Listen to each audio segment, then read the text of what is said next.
1, 2, 3.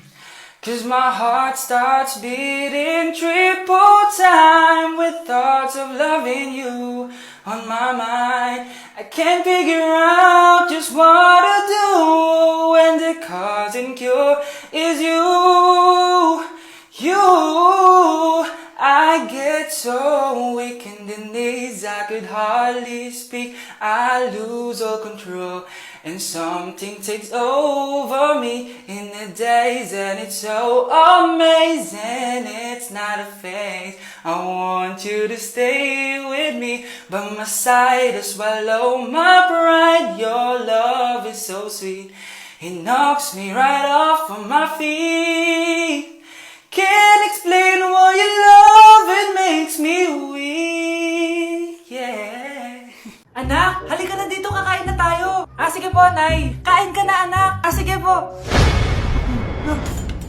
Oh, bakit anak? Nay, wag na po kayo magtinidor. Natatakot po ako dyan.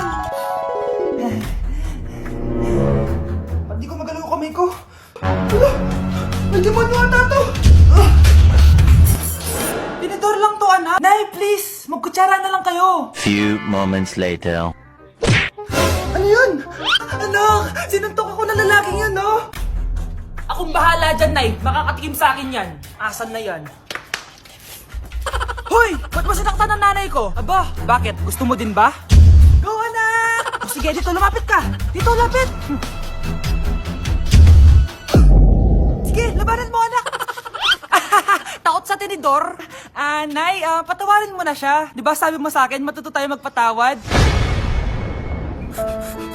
Oh, ito na tagay mo. Uy, grabe ka naman, taas ng tagay. Sure ka walang betchin to, ha? Wala Baka yan. betchinin mo. Uy, Vince, tumatawag si mami mo. Ha? Tumatawag si mami? Hello, ma. Uy, Vince, tagay mo na yan. Nasaan ka ng bata ka? Nandito po ako sa bahay ng klase ko. Ubi na, ano pa ginagawa mo dyan? Tinatapos lang po yung thesis namin. Huwag ka maniwala, nagiinuman kami. Umuwi ka na, malilintikan ka sa akin, bata ka. Sige po, Nay. Pauwi na din po ako neto. Bye-bye. Guys, I need to go home. Bayan, uwi ka na agad. Ang aga pa lang. Papagalitan na ako. Kailangan ko na talaga umuwi. Ulitin mo na, papagalitan ka rin naman eh. Sige na nga. Party! Hala, iba na section ko? Saan yung section 1? Ba't napunta ako dito? Ito na ba yung section 1? Good afternoon, everyone, especially to all of the panelists, advisors, and especially to our co-researchers who attend this virtual conversation. So, good afternoon, everyone. Namamatay ng dahil sa iyo, ma'am. Ibig sabihin po nito ay kabayanihan ng mga Pilipino na isinakripisyo ang kanilang buhay para sa kalayaan ng ating bansang Pilipinas. Huwag lang tayo puro salita! Dapat ipinapakita din natin sa ating ginagawa! Ikaw, bago ka lang dito, di ba? What is the biggest mistake? Ma'am, the biggest beef stick. Anong beef stick, ha? Alis na ako dito. Hi. Uy, ang saya mo ngayon na. Syempre nakita na kita eh. Ang aga-aga, pinapakilig mo ako Kaso parang masakit yung ulo ko eh. Hala, sumasakit yung ulo mo. Anong gagawin ko? Wait lang, ang sakit talaga. Uy! Hala! Uy, Vince! Uy, anong nangyayari sa'yo? Pre, tawag ka nga ng nurse dyan. Uy, Vince! Vince, gumising ka! Pre, bilisan mo! Vince! Vince, patay ka na ba? Patay na patay sa'yo.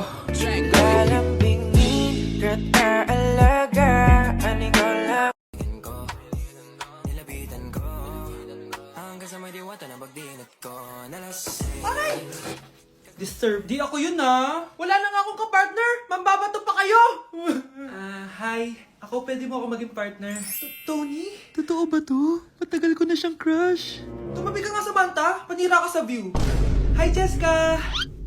Hi. TikTok tayo, Jessica. Ako yung partner mo. Ako? Sure, sige.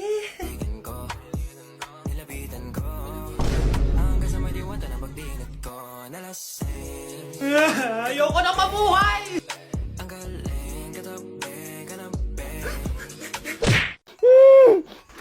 Shh, Scarlett. Itatakas kita, ha? Scarlett? May kausap ka ba? Nandiyan na si nanay. Bilisan mo. Paparating na siya. Bibilisan ko na. Scarlett! Scarlett! May kausap ka ba? Huwag kang maingay dyan, ha? Scarlett, tara na. Tara na, tita. Tita, buti na lang dumating ka. Hindi ko na kaya mga pinagagawa ni nanay. Hi, Scarlett. Nay, Napakahayap mo, Susan! Oo, hayop ako. At least madaming pera. huwag kang mag-alala. Di kita sasaktan.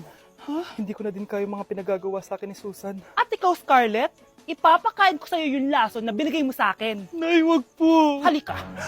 Isubo mo tong lason. Ito'y nararapat sa'yo para mawala ka na sa mundo. Tigil mo na yan, Susan. Totoo ba ito nakikita ko? Buhay ka, Tay? Oo, buhay na buhay. Paano nangyari yun? Hindi pwede.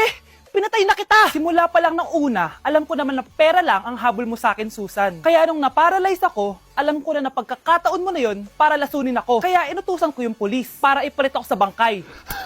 Hawak ko din dito yung mga papeles na magpapatunay na ninanakawan mo ako ng pera. Sumama ka sa akin sa presinto. Tandaan nyo to! Hindi ba ako tapos? Anak, sorry. Kinailangan ko magtago sa'yo. Okay lang, Tay. Ang importante, buhay ka.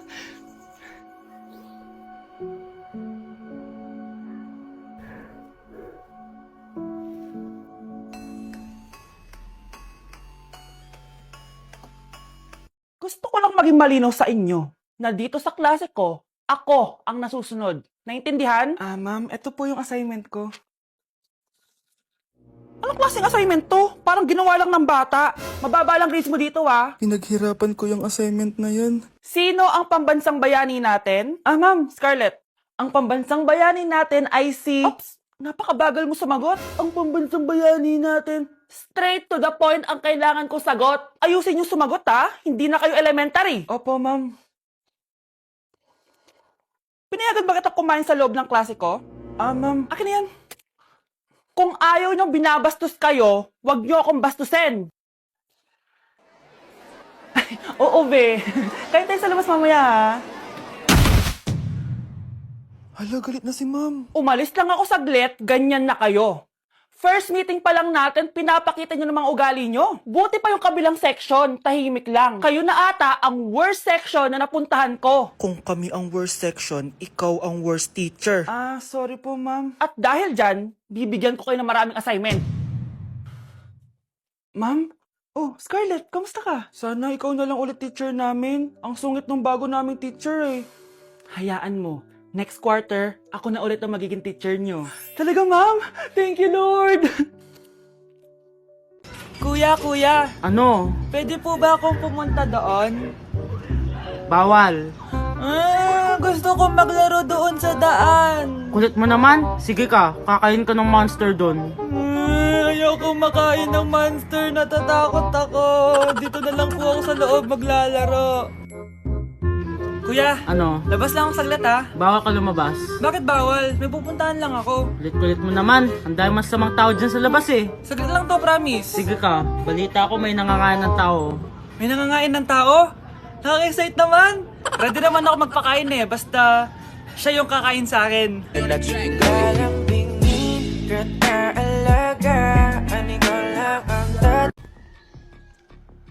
Balita ko, dyan nagtatrabaho yung dati kong asawa. Siguraduhin yung masisisante nyo yan.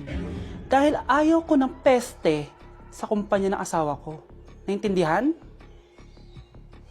Susan, alam mo, feel ko talaga mapapromote na ako anytime. Kasi sabi ng manager namin, isa ako sa pinakamagaling sa amin. Ngayon pa lang, congrats na kita. Simula pa lang, alam ko naman na kaya mo. Alam mo, okay din pala na hiniwalay na ako ng asawa ko. At least ngayon, alam ko talaga kung anong habol niya sa akin. Yun ay pera. Madami pang ibang babae dyan, ano ka ba? Tsaka ang importante ngayon, nakafocus ka sa pagpapaganda ng buhay niyo. Oh, luto na to. Kain na tayo. Yes po, ma'am. Okay po. Ma'am, i-hold ko po muna kayo, ha? Wait for a while. Sino itong tumatawag? Sir Ramon, may bad news po ako sa'yo. Ayaw ka po ng boss namin. Ano? Kaya tatanggalin ka sa trabaho. Anong tanggal na ako sa trabaho, ha? Utos lang po sa amin. Hindi pwede yun. Sorry sir, humanap ka na lang po ng ibang trabaho. Bakit puro na lang kamalasan dumadating sa buhay ko? Ay. Si Michael ba yun? Michael! Scarlett, bakit pinauna mo ako umuwi kahapon? Eh, di ba palagi tayo sabay umuwi? May ginawa ako. Tsaka baka magselos yung nagbigay ng bulaklak sa'yo. Para ka namang ano dyan? Tsaka alam mo, na-realize ko, hindi ko na pala siya crush. Tara na nga, manood na lang tayo ng movie sa bahay, yung horror. Sige na nga. Michael? Ma? Ano ginagawa mo dito, ha? Get in the car, uuwi na tayo. Di ba sabi ko sa'yo, nababoard ako sa bahay, kaya umalis ako? Michael, siya yung nanay mo. Kilala mo nanay ko? At sino naman tong babaeng kasama mo, ha?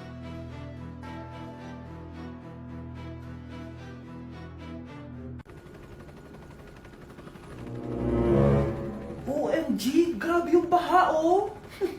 For sure, marami naman nakurakot si Dad. Paldo! Oh, Jessica, ba't ang aga mo? Di ba traffic kasi baha? Ay, opo ma'am, baha nga po eh. Kaya pinag-helicopter na ako ni Daddy para safe ako. Kawawa nga po yung mga tao eh. Wow, sana all. Ah, yes Daddy? Opo, nandito na po ako sa school. Yung baon ko 1 million ha, send mo na. Ha? 1 million yung baon niya? No! Binasa mo yung Chanel bag ko! Sorry, Jessica. Alam mo ba kung magkano to, ha? 600,000 to! Mas mahal pa to sa bahay nyo! Napakamahal naman yan. Whatever. Papabili na lang ulit ako. Salamat ka, mabait ako. Nahiya naman tong 300 peso ng bag ko. Be, tara sa kantin. Nag-crave ako ng siomay tsaka ng kwek-kwek. Tara. Pwede bang sa Wolfgang na lang tayo mag-lunch? Hindi kasi ako sanay sa mumurahing pagkain. Be, anong kala mo sa akin? Anak ng CEO? Ano ba yan? Hindi ba kayo binibigyan ng allowance ng daddy nyo? Ako na nga lang. Hindi ka naman ganyan dati. Okay, class. Si Cheska na ang bago natin treasurer. Ma'am, wag si Cheska. Kukurakutin niya lang yung class funds natin. Parang tatay niya. Flood control, ayaw. Gastos, gusto. Kaya mayaman si Cheska kasi korap ang pamilya niya. Ang laki ng tax na binabayaran ko. Sa Disney Princess pala natin napupunta lahat. Habang kami, binabaha na dito. Ikaw pa helicopter lang. Wow, napaka-lavish mo naman. Tsaka, pairam muna ako nito Chanel bag mo ha. May ambag din ako dito, no? Hindi kami titigil hanggat walang nakukulong. Deserve niyong magdusa.